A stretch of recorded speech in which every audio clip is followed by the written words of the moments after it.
Yes, I was muted. It happens to me often. Hello, once again, to those of you who are out there living and loving life in the red world of complexity that we might call the beta verse.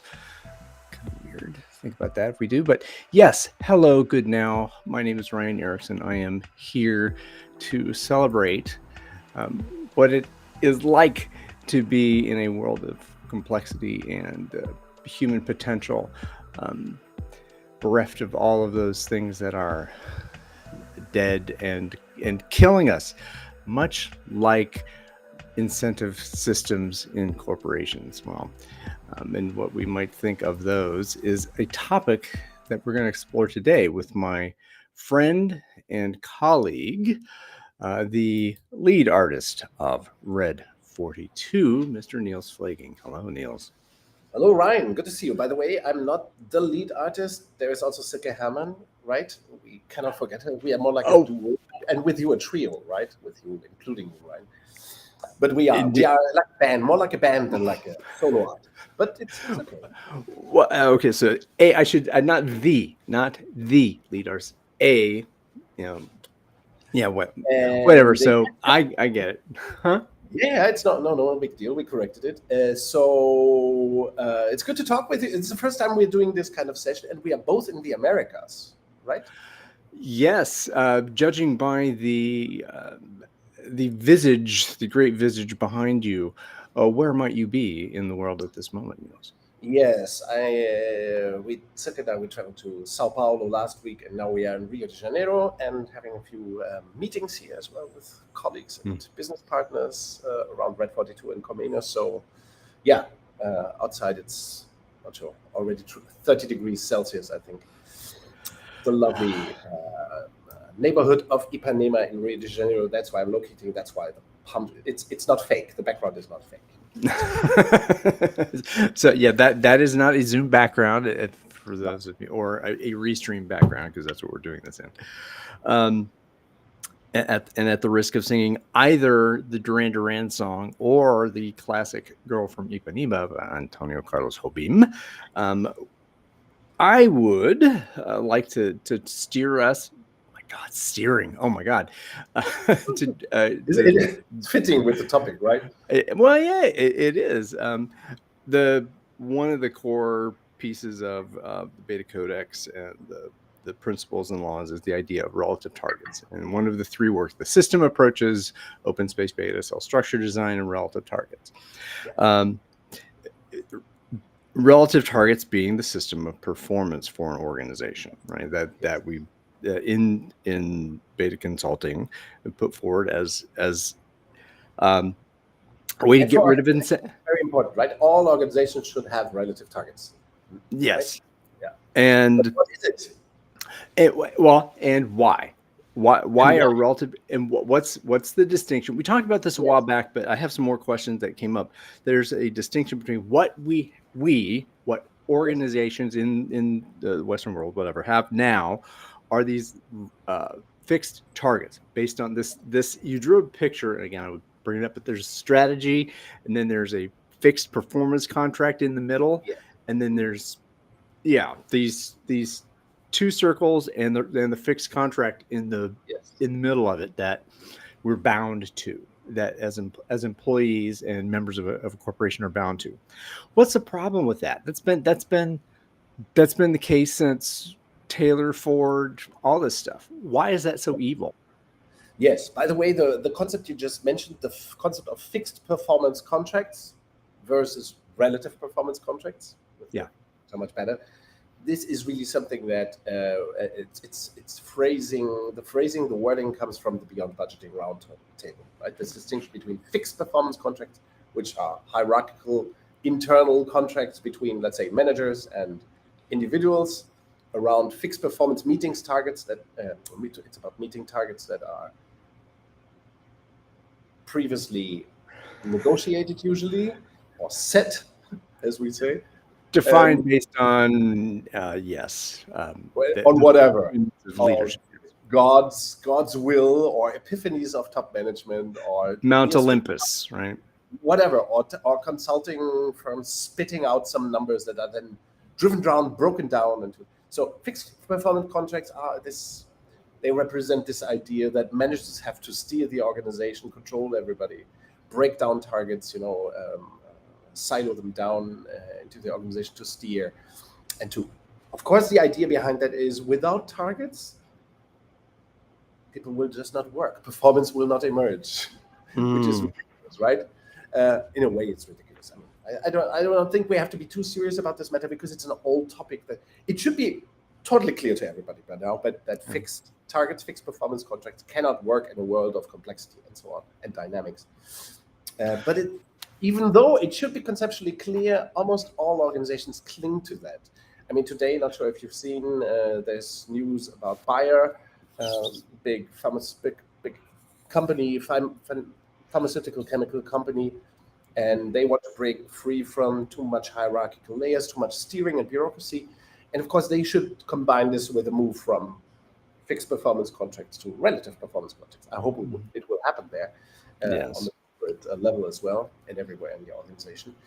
So the insight is not new. Today we are not discussing a new insight, a new thing. Last week we talked about new research, but this is really, it should be clear to everybody by now that budgets and fixed targets and plans are dumb in a world of complexity.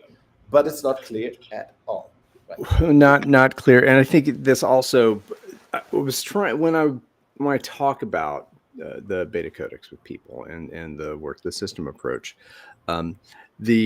when I typically get to the concept of relative targets, that usually is like it kind of, it puts a block. I'm like, what do you mean managing performance with, ridiculous. Managing performance without managing it, right? Without managing.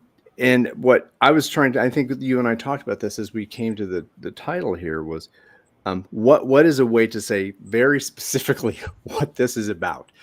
No plans, all performance, right?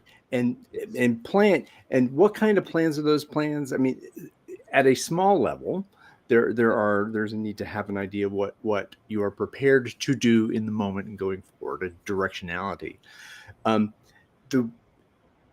The idea of a financial plan that we call budgeting, beyond budgeting, what is happening. So the idea of, well, budgeting, money allocation that's how an organization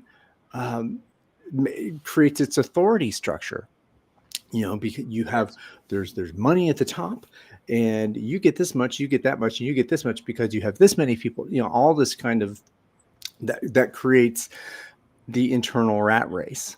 So in order for me as a manager to have more authority and to climb, a sign of that, a signal of that, is how much budget I get, right? How much money I get. Yes.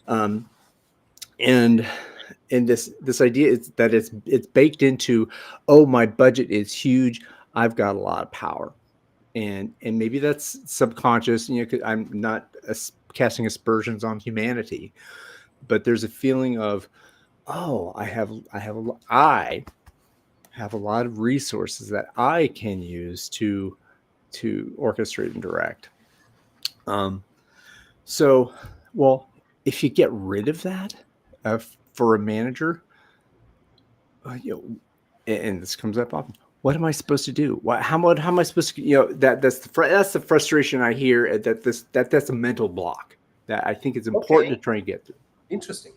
I think the question comes up every time we talk about beta, or every time we talk about decentralization or cell structure design. The question comes up implicitly or explicitly. The question comes up, but how to run this, right? How to do this? How to make sure the numbers get there? How to make sure that performance will be good or better or superior? And I would say, let's make a step back first. We often talk about cell structure design in our little series here, and in a way, cell structure design and relative targets are two sides of the same coin. If you want to have a decentralized organization that's based on team performance, not command and control, but on decentralized responsibility and authority and team autonomy, then the way to get to that is, on one side, cell structure design, and on the other hand, relative target. So these things go hand in hand. They are inseparable. A decentralized structure and an appropriate performance system. And relative target says, okay, it's the opposite of command and control, of course. But in command and control, what does it employ or deploy in terms of performance systems to keep people controlled and steered and at bay? It uses budgeting, planning, individual target setting, plan actuals, variance analysis, intense cost management, right? Yes. So those individual bonuses, for example, and performance appraisal. And these are just 8 things, and there are more. Like OKRs are the same thing, by the way. They are just a variant of individual targets or top-down target setting of some kind. So there are the hipsterized methods like these. There are many shades of these performances. But those elements are fairly common. You find them in most organizations, especially large organizations. You find them all, right? So command and control performance management is it's known to us all. We know how it works. We know the mechanics. And now to say, okay, relative targets doesn't require budgeting or annual planning. You shouldn't do cost management, which is a very Deming-ish idea, right? You should not have allocations of cost or investments. You should not have, did I mention individual targets? You should not have plan actuals variance reporting, but over time and comparing teams with each other, league tables and so on. This is very counterintuitive until today, but there's a whole world of relative targets. Relative targets is not just about performance, right? We should maybe mention this. Relative targets is the name of a holistic, so to say, performance system. System of performance systems in a way. Can deploy. Are you unhappy with this? You seem unhappy. No. That's. I was trying to think. It is a system because there are particular parts of it, and they are. It's the real relationship between the nodes of a system. Like this. Yes, and there is a concept overview, right? We should mention that. www.relativetargets.com. There you find the concept overview. We are not just talking vaguely about something here. That it's a open source social technology that was published 3 years ago, I think. By but it has long roots. It's explained on the website I just named, relativetargets.com. You will find something about the history, which goes back to beyond budgeting, to social technical systems, and so on. Exactly. And the concept overview, again, one of those things that we talk about, the 12 principles of the BetaCodex, there are 10 additional principles that are articulated in the relative targets concept overview. And that's kind of the organizational view, and there's team-based relative targets. So it's in a way, not just happen at 2 levels, right? The organizational level and the team level. Yes. No other levels. So no business unit level, no individual personal targets. Relative targets only know 2 levels: the team and the whole. Of course, team. And this also leads me into the idea of you mentioned league tables in there. That is for us ugly Americans in the world. So this is just like division or conference standings, right? This is the idea of that there are teams who are within themselves performing and having a unit of high performance and competing against themselves within a larger league or market, like the National Football League, division competition. And I mentioned that because the league tables is this internal there is still a competitive spirit, but there's a difference to the kind of competition that we're talking about. Is that this collegiality, this I think you talked about sportsmanship. About that and because some folks if you mention league tables, it immediately smells like command and control stuff, right? It does. There's only one winner. There's only one winner, but that's that's not the case in a relative targets league table at all. Maybe we should clarify briefly. The history of league tables in organization. I mean, maybe the hate of league tables, or we shouldn't call them league tables. We should call them hacking orders or so. Jack Welch in the 1990s, I think, was the one. Oh, the general get rid of the bottom 10. Yeah. Yeah, exactly. So Jack Welch and others at the time had those. I wouldn't call them league tables. How are they rankings? Called? The rankings. Yeah, rankings. Personal, stack individualized. rankings. Yes, exactly. And in Jack Welch's time, this even came along. You just mentioned it with the command that the bottom 10% should be fired, which is like I cut off a couple of limbs every month from my body. It's a ridiculous. My right foot's not doing it. That one's got to go. Sorry, right foot. Exactly. Yeah. So league tables and relative targets are totally different. They are not about people. Never, ever, ever. In relative targets, there is no individual targets, no individual measures, none of it. That's very important. It's key. It's a cornerstone of relative targets. No individual measuring, because individual performance does not fucking exist. That's a whole other thing. So the idea of individual to individual competition, right? So that is not in beta. It is abolished. That would be abolished from an organization that is fit for complexity. It must be abolished from an organization. Yeah. Any beta transformation, individual target setting, individual measures must be driven out, must be eliminated for good, right? So what happens is you have team measures and team competition. And how do you make sure that that isn't made toxic? There's one, and there's what would you say? How what's an additional thing? First, the league tables in relative targets are not individual, not about individuals, but about team. And the second important thing, what would you say? Well, they're not individual, team based. And what can you not do with them, or what should you do with them, with the measures that you might rank in league tables in relative targets? Any idea? What should managers do with them, with these rankings? You might have 600 teams, right? A ranking of 600 teams performing in the cost-income ratio or something like that, or income cost, or whatever it is. Yeah. So there would be a ratio with percentages, and you would rank. Oh, there's compensation. Well, there's participatory compensation, profit sharing, right? That's part of me. What should you avoid? That's the first question I think that we should mention. What can you not do as a manager looking at your league tables? Sanctions. You don't fire people because of it. Yeah. No bonuses for the top performing teams and no punishments for the low performing teams. No reaction at all. Relative targets league tables are not for managers to do something and to act upon them. They are for teams themselves to act upon them. So one shall never reward or publish based upon league tables. If there is a reward, it can only be symbolic. There's this great case, I describe it in one of my German speaking language books. Alcel, a company that in Sweden that has been a beta organization for 40 years, I think now. Alcel, a retail organization, retail company, like they have like DIY markets, tooling markets and so on. Big shops. Yeah, home improvement kind of stuff. Yes. Yeah. I'm not quite sure, but building stuff.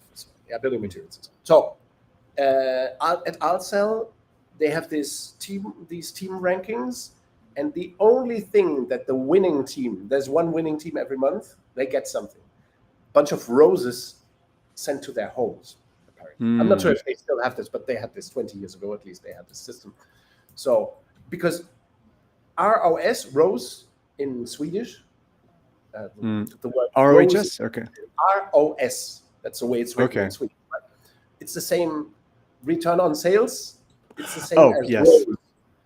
So for the best performing team in return on sales gets a bunch of roses sent to their homes. There you go. Only reward the winning team gets. It's highly symbolic, of course, right? The question is not one of value, it's just of recognition and symbolicism in a way. So in relative targets, they're never the rankings or measures or targets are never individual. They are always team based, and There is no reward or punishment for performing well as a team or badly or mediocre or whatever as a team. The idea is not that of commanding, steering, controlling from the top, but of teams improving all the time. It's very, very Deming-like, right? Very lean idea. It's the perfect performance system for lean organizations. Every organization that wants to be lean or agile should have relative targets, performance systems, of course. Maybe I talked too much today. No, not at all. There's so much there. The idea also of the fixed targets and the plans to actuals and centralized planning, this idea of remote control, right? So you're trying to remote control these teams with, hey, here's the plan, go do the plan. Yes. And I saw this, and again, if I watch or listener to this, if sometimes these things just that they go over your head, for me, even going back into the white papers and the books and the essays just to kind of refresh, and I found a picture that I just loved. I think it was the incentive dip, right? There is that the base performance, and then there's the range of bonus, and then there's the ceiling, right? Yes. That we have and again, this graphic, I'm trying to explain it. Can't explain the graphic. Go to the Making Performance Work white paper and take a look at that. This graphic, by the way, it should be mentioned, it is from an article by Michael Hammer, who produced a lot of terrible stuff. Hammer and Champy. We kind of crapped on Hammer and Champy a while back. Maybe it was Hammer. Yeah, I think it's by Michael Hammer. Anyway, it's from a white paper, I think by Michael Hammer, from the early 90s, in which he says, in which he scientifically explains with this fantastic graphic that if you have a fixed performance system, you have a performance floor and a performance or a ceiling in a way that you dictate, and the target is in between. So between the floor and the ceiling, you have a progression, so to speak. So people who receive those targets are incentivized to either hit the bottom, decrease the performance, or manipulate it up to maximize, depending on their optimism or pessimism about the possibility of reaching the target. So as soon as I hit the bottom, whoop, I'm done, right? Soon as you think I cannot reach the good target, which would be here, right? If I cannot reach it, fuck it, I go to the bottom, and then the next month I will push, for example, results or sales or whatever it is to the next month's performance. So I will. Michael Hammer beautifully shows that once you have fixed targets in the organization, people will always be incentivized, always, regardless of the size or dollar amount of the incentive. People are always incentivized to manipulate the system, to game or rig the system, and that creates a huge body of huge investment in energy by everyone in the organization to make this numbers game work all the time. So in a way, every fixed target that you give out creates, it terrorizes people. Disincentivization, right? Yeah, but it incentivizes people to actively rig the system and manipulate it. Only if they are totally dumb or totally passive. But if they are somewhat active and perceptive, they will always manipulate the system to rig their bonuses and their target level achievement levels. You're not showing them a way of perform that. Oh God, there's the quote about people. That's beautiful. Will learn how, yes, a tool. Well, people will learn how to game the system. Is a crime, like that, right? Do you want me to pull the? Yeah, I got to pull the pink book out. A target without a method is a crime. That's very Deming. Yes, what would Deming? That's all in there. Why you should never have. Yeah, by the way, Deming, of course, in a way, if you want to figure out the dawn of relative targets, that would probably be Edward Deming, because he understood it way back, in the 1950s and 60s. He understood that all target setting is immediately and inevitably toxic. That's why he says things like a bad system will beat a good person every time. That is highly related to performance management systems. Yeah. because I think that a person who is within an incentive system isn't learning what performance means, or endeavoring, again, making an assumption here, endeavoring to create value. That the learning is, how do I navigate the system? I become great at navigating the system, because that's the incentive. That's what I'm supposed to do, right? It becomes a And world in a way. A fixed target makes your world being about the target and not about the performance behind the target. In a well, way, every fixed target comes in the way between the person, the individual, and the work, the value creation. Yeah.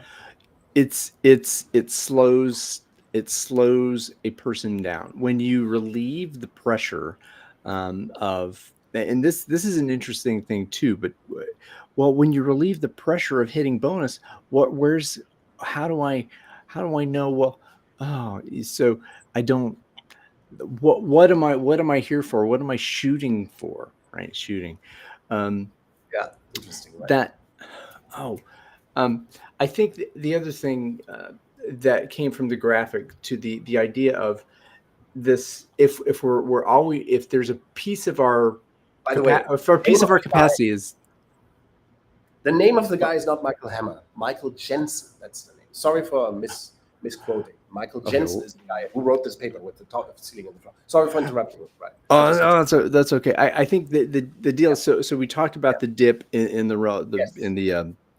range, floor, ramp, ceiling, but with relative targets, you have that there's continual ramp up, because the numbers are telling too, because if say, hey, we have our plan is 21% of versus, oh gosh, I'm trying to draw the comparison. But if you end up with the plan, if you beat plan, you may make it to 23%. Oh my gosh, we beat plan. We got here and here. But in the marketplace, the people that your company should actually be competing against, they're at 40 or 50% of your plan. So what your plan is ridiculous. Your plan is actually hampering your performance. I think that was, at least when I read through it, that's when one of the puzzle pieces came together. And it's like that having a fixed target, it's limiting your ability to comprehend the possibilities, and it's internalizing the focus on this internal competition, single competition, versus as a team, our competition is out there, and that competition in the marketplace to serve the people we want to serve better and to create value for them better, that should be an infinite game. That shouldn't necessarily be the game that we're playing inside in order to get our bonus. Very well put on that. Yes. And a relative target system forces everybody to take an outside view, an external view, while fixed target systems, budgeting, etc., fixed performance contracts create an internal orientation. They create an inside focus. Yeah. And this is the same in command and control. It's always internally looking at the inside world, predominated by plans and predictions and so on. This goes exactly into resource allocation, exactly into it, because so our resource allocations determined by a push from the top and pushing out. So here's the resources, you get some, as opposed to here's the resource, the financial resource that is in the market that comes in through the periphery in the cell, and and it's a pull, it's a market pull instead of management push, and that's and the idea of, and this flipping, this cell structure design plus the relative targets, that is the way to articulate that happening, putting those pieces together. And because there's I was going to say, there's a lot of talk in the agile space, and I think in the lean space as well, about pull versus, but we want to have a pull system. right? Like pull based on, pull the cards off Sure. pull the Kanban cards off and do that. Yeah. But Yes. this is what talking about in this environment. This is really making sure we're talking about market pull. That there's the customer demand drives the resource allocation as opposed to Yes. a fiefdom kind of thing. So yes, you were saying. Yeah, it's beautiful. You summed up so many important points about relative targets. Yeah, in a way, resource allocation is a command and control concept, and it in beta or in decentralization or in relative targets, it gets substituted by this idea that let's call it spending, or investment is based on value creation matters and topics, and it's paid for. Investments are paid for by the periphery, and not planned. Investments, for example, are not planned in beta by managers. And I like to talk of this investment pie. Yeah. Mm-hmm. The discussion that most organizations have, that once a year somebody defines how big the pie is. Let's say 40 million investment, and then everybody jumps at the pie and tries to get a bigger slice. IT and production and whatever departments you have, everybody wants a piece of the pie, and so you slice the pie. But both the size of the pie it's pulled out of a hat. It's allocation. It's just about power. It's a power play thing, and not guided by value creation or need or urgency or market demand. It's not about that. It's all these games, investment planning as well, are about internal power and fiction. So in relative targets at Handelsbanken, for example, you would see that very well. There is no debate about annual investment budgets, but of course there is a debate between how much does the periphery, the branches how much money do they want to invest in IT systems when the proposals come up. So you do not allocate budgets or invest money in a beta organization. You put the proposals on the table and then you debate, do we want to invest in this or that or the other investment, all of it?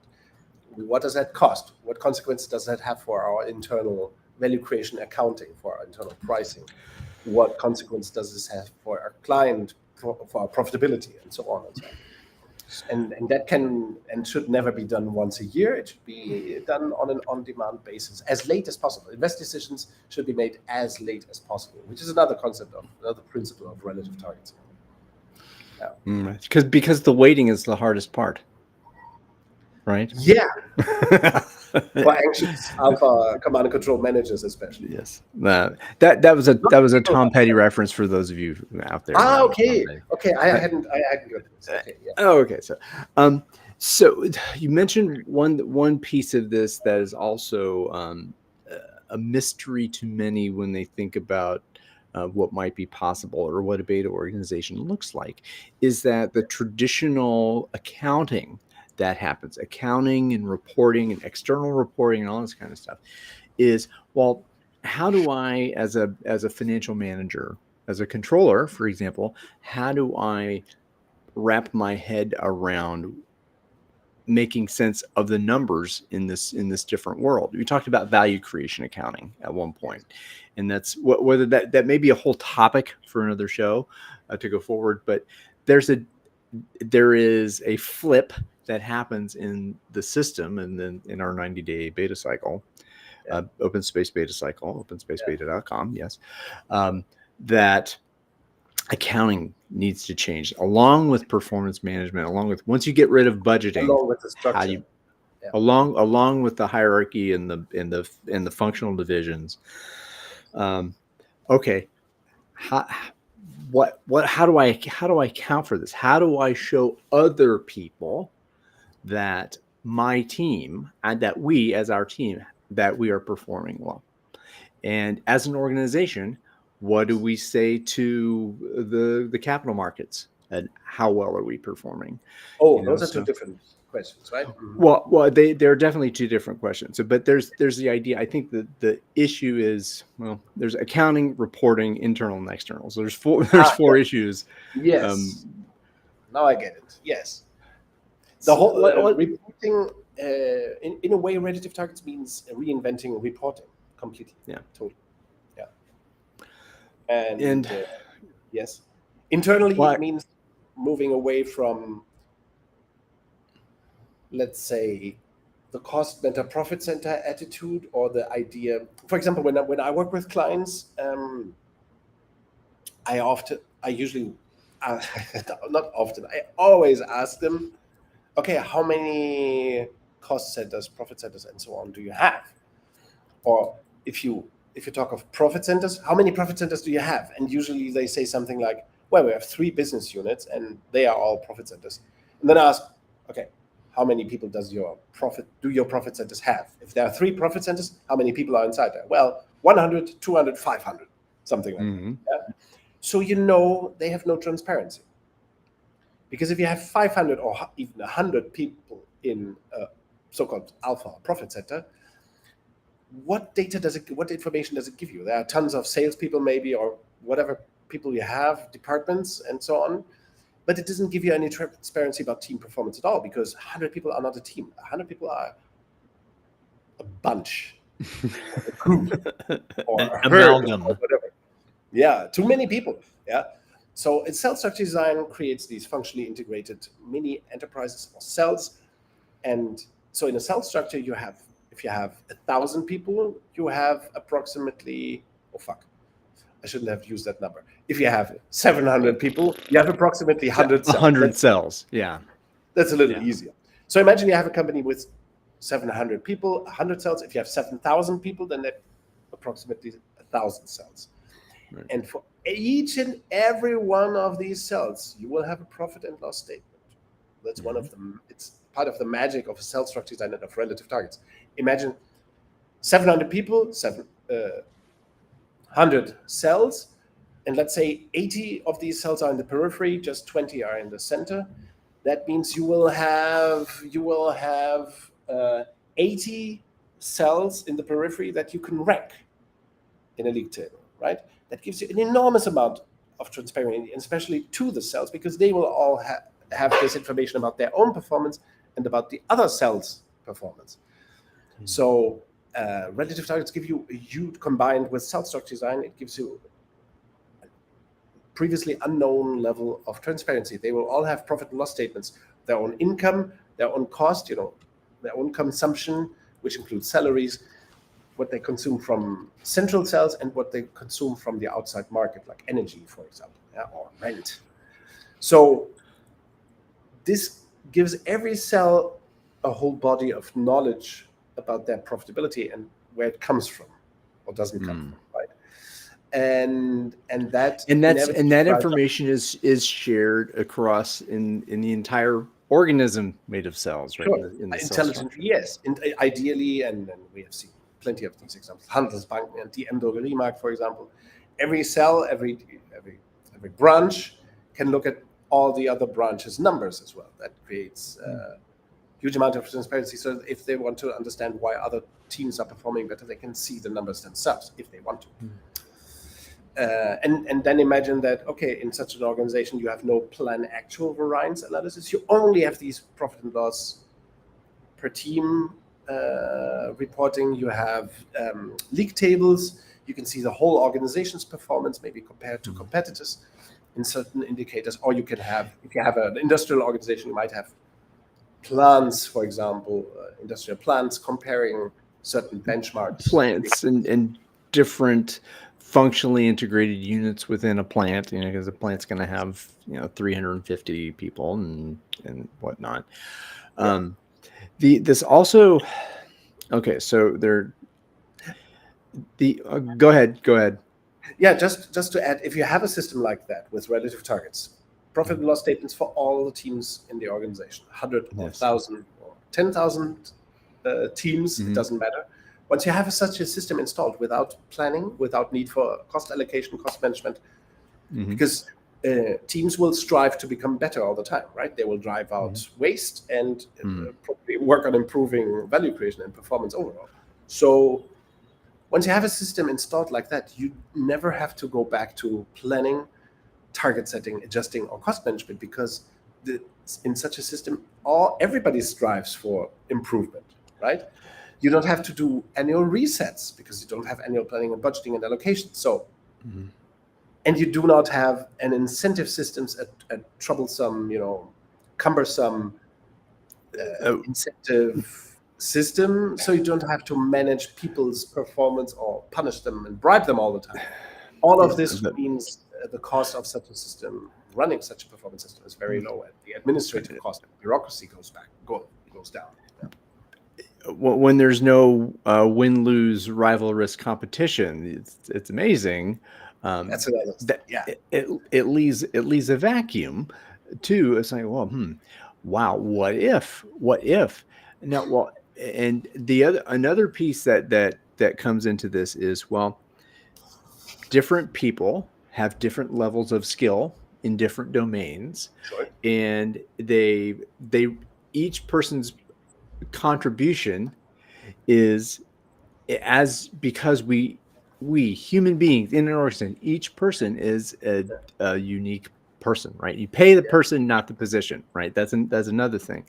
So how is individual payment determined? You have a fixed salary, but there are differences in salary based on responsibility within an organization and the capability to fulfill those responsibilities. That's a real thing.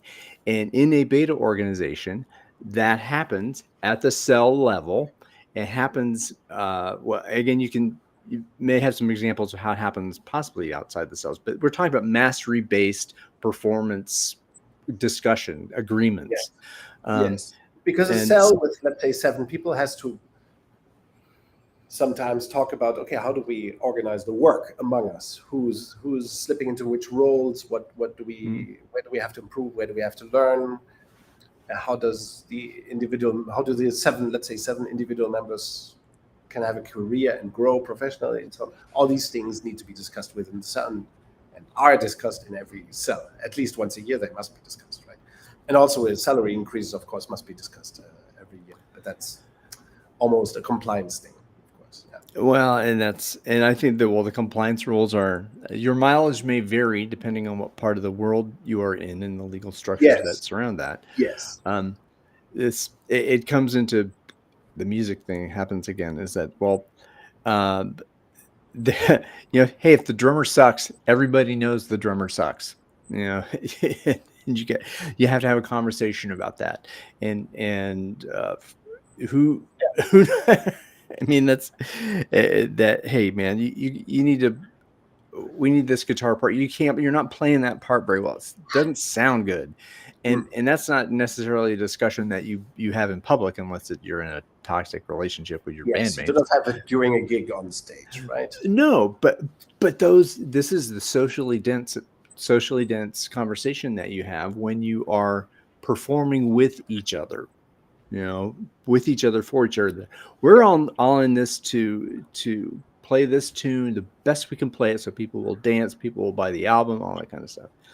And the other bit is, I think so. So music is my example. You put the Formula One pit team in the white paper as well. That if that practice and skill to completely refit the tires and gas up a Formula One car in 6 seconds, that takes some skill, that takes practice, and that if someone's not cutting it, that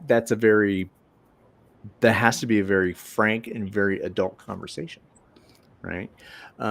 So again, the topic I'm trying to get to, kind of moving around, is about performance evaluation, not done from top down, not done in order to serve rankings, but to be done, and I guess to be done by people in the periphery with mastery, right? I mean, that's what we're talking about. Yes, and one of the drivers of performance that's naturally embedded in a relative target system is that you will have everybody looking at those results, at those profit and loss statements per team and for the whole organization. You will have everyone in the organization looking at the league tables and rankings and other performance indicators or comparisons, again, without planned numbers, without fixed targets and so on. But you will have everybody look at these actual numbers that come out of a relative performance system all the time, on the team level and the organization level. So that creates the condition for self-control. That's very important. It raises transparency in a beta organization. Every beta organization that has a relative target system has a much higher level of transparency than any alpha or command and control organization. The way cost management, key performance indicators that are common, and this are these targets that are existent in most alpha organizations. They only obfuscate performance, because they are based on fixed performance contracts, exaggerated forecasting. Hey, we made plan. So get off our back. This organization said, and that's that's kind of fishy. Well, why would you be unwilling to share what constitutes what you're producing? Right? I can't. This is also this came up while you're talking, that when there are transparent cells with profit and loss statements, and those are visible, you have a much truer view of how an organization is performing. Yes. And they I was going to say, and kind of an apples to apples comparison. Yes. Again. So you're going to hop in there and you're inspired. No, it's brilliant. It's brilliant. I always get so anxious and throwing in another. Sure. In a relative target system, you also get rid of this obnoxious concept of fixed cost. Of course, in the long run, there is no fixed cost. All cost is variable. But yes, in a relative target system, as you will have, and this goes for a cell structure design too. Let's look at an organization as a cell structure. There's center and the periphery. The center serves the periphery so that the periphery could serve the external client. Okay. But if you have this concept that, the center serves a cell in the center serves a cell in the periphery, and there is a service that has a price that the center sells to the periphery, so to speak, then that means you do not have fixed cost. You do not talk in those dimensions of fixed cost and variable cost anymore. You only talk about value created. And that is a totally different and highly economical, highly entrepreneurial look at value creation accounting, let's say, or value creation and the cost that's attributable. It creates a whole different, and it's a very simple way of organizing cost management. Or cost management without the management. When I started working with the Beyond Budgeting Roundtable in 2003, so that was over 20 years ago. At the time, there was still in the 80s and 90s, there was a relatively popular accounting concept called activity-based costing. Yep. Have you ever heard of it? Not sure. Oh, yes. Yeah. Activity-based budgeting, activity-based costing, yes. Yes, exactly. So those were very popular when I started with my Beyond Budgeting experience there. And as a director of the Beyond Budgeting Roundtable, those concepts were very, very popular back then. At least conceptually, they were very popular. But they were highly laborious to set up. You had to do an enormous amount of calculation and cost accounting to get to these numbers. To specify the cost of an activity, it's very cumbersome, right? Because you have so many activities that you would have to calculate. Now, relative targets or value creation-based accounting works totally different. You only have to arrive at a price or cost. It's the same, really. Price and cost have to be the same. When a center sells something to the periphery, there cannot be profit in the center. So you only have to arrive at the cost of a service or the price of a service that the cell in the center sells to the periphery. And to get to those, and the center cell can only have, let's say, 4, 5, 6, or 7 services that it sells to the periphery. So that makes the whole cost accounting very, very intuitive, very simple, because costing by services is a very easy thing to. It's not abstract. It's not abstract. It's not so analytical. It's not analytical at all. You just have to figure out, okay, if we think we sell more or less this amount of services of this category, and this might be the price, and then you correct over time, because a center cell cannot have profit or loss. It should only break even. So over time, you learn what the price of specific services should be to break even for a center cell. And you only have let's say five products. So it's very simple to, and not very analytical to arrive at those prices. And I think it's important to realize that if you're in a cost accounting mindset or system of cost accounting at the beginning of a 90-day doing cycle in an open space beta, that it's not going to be perfect in 90 days. Yes. That we're in 90 days the expectation is not you must have break even in the center, and you must have all this stuff done. Now yes, in place, the cost accounting system, the value creation cost accounting system should be in place, and the prices, the initial prices, but you're setting prices, you are, and I think, and it feeds the transparency. If you've got the principle of transparency inculcated with a group of people, that it's not as if I'm going to say, you suck because I can't. It enables an adult conversation about actual business value created. Yes, in a way, during the 90 days, the first cycle of that kind of internal pricing, internal markets, value creation accounting system starts.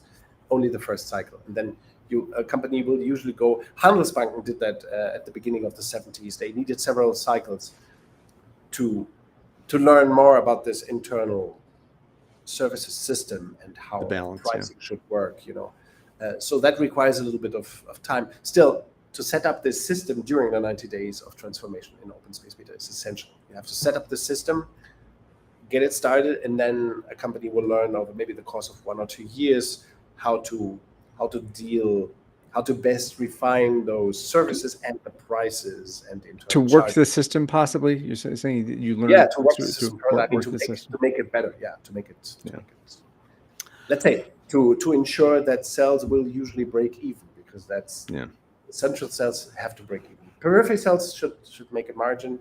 Center cells have to break even, and you do not get that right within the 90 days, of course. You may get it right in terms of that you are doing the right thing. You just suck at it, and that you've just learned how to. You were spending all your life playing cricket, and then now you go play basketball or move to golf. Well, that's an individual competition sport, so that's different. That's what you're But move from playing golf to cricket, or exactly, move from golf to cricket. Wow. So this idea of real performance, let's get real with each other. And I again, reading through the notes and reading through the concepts and getting my head around it. This name of this book came up. Let's Get Real or Let's Not Play.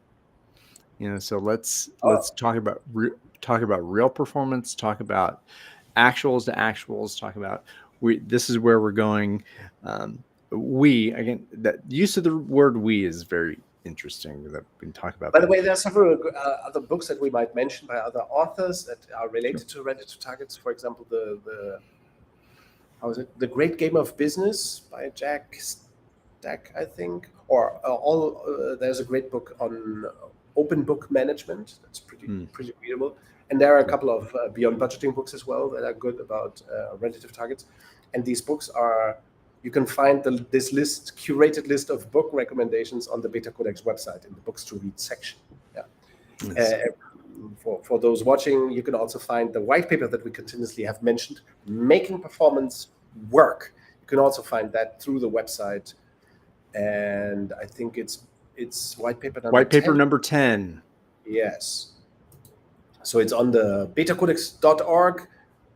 dash or slash white slash papers. So Yes. you can find it on the BetaCodex website. And what else? And there's a web page on relative targets that's can be found under www.relativetargets.com. Right? I was trying to put a link in the ticker, but I wasn't able to do it so fast. But it'll just look ugly. You can't click it on there. So sorry. We might put it under the YouTube video. YouTube comments. So yes, it's it will be findable under the YouTube video in the comments section. Definitely. Well, as we land this ship, what? No plans, all performance. I think we've done a good job of going through the lovely river of dreams of relative targets. What would you like to leave our viewers in their respective nows with? Yeah, maybe one thing. I think especially in the agile scene, even in lean, I think the economic side of these approaches has been undervalued, underappreciated, it hasn't been covered a lot. So I think every leaner, every agilist should really look at relative targets. It's a straightforward approach to performance systems. In fact, I cannot think of creating lean or creating agile or beta without this economic dimension of performance systems. How will teams measure their performance? How will they measure progress? How will they evaluate their success, economic and otherwise? An organization needs a relative targets to get to that forward-moving lean system. That's why Toyota, Handelsbanken, Gore, Semco, and all these companies, the Rimac, they all have developed this kind of system. In fact, when we discovered the DM Rimac, huge retail company from Germany, when we discovered that case, we figured that they had developed an accounting, like value creation accounting system that was exactly like Handelsbanken's. Stunningly similar, right? A few different words, but exactly the same. Or take Burzog. When Silke and I heard Jos de Blok, the founder of Burzog, speak in Croatia a couple of years ago, he said, when we designed our performance system, we copied Handelsbanken systems. Imagine that. Create a healthcare service organization in the Netherlands, and you use the approach that a Swedish bank has used for 50 years. So this relative targets approach is very straightforward, very understandable, applicable in all kinds of organizations, from Toyota to Handelsbanken to Burzog. That should, I hope this makes clear, and it has so many advantages we discussed. It's also easy to operate, cheap to operate. It reduces all this overhead that in most organizations is dedicated to performance systems, the target setting, the bonus systems, and all this administrative, terrifying bureaucratic stuff. So all that goes away in relative targets. Take a look at it, relativetargets.com. It's open source, everybody can use it. Feel free to do so, and now go off and use it. No more individual incentives. Individual incentives kill performance. Pay the person, not the position. Yes. And let's get real, or let's not play. Actual to actuals. Let's do it. This was lovely. Thank you for the conversation. Well, thank you. And on to next week. In the future, we have some special guests that we will be bringing in from the domain of organizational development and change. I am very, very enthused about. That's a secret. We're going to be sharing that. Yes. And maybe a discussion next week about the myth of the status quo. That's nice. I love that. Yes. Possibly. All right, Niels. Which is not the band. The band is real. Status quo, the band is real. The other status quos do not exist. Right? Maybe not. But that I think we may have an interesting sense-making discussion about what each of us mean by that. And I think that'll be valuable, folks. And if if someone out there in the world has a topic that you would wonder how that's handled in a beta organization, you're always invited to message me on LinkedIn, message Niels on LinkedIn, post something, tag us. You know how to communicate on LinkedIn. So those of you who are watching it likely do. So, all right, my friend, we're going to land this ship, and you enjoy your time in Rio de Janeiro. Thank you very much. See you very soon. See you. Ah, yes. Wonderful, wonderful. Boy, I love these conversations, and I hope you do too, who are you and whenever you're watching. Take care. Thank you for the precious gift of your time and attention. Have peace, love, and music.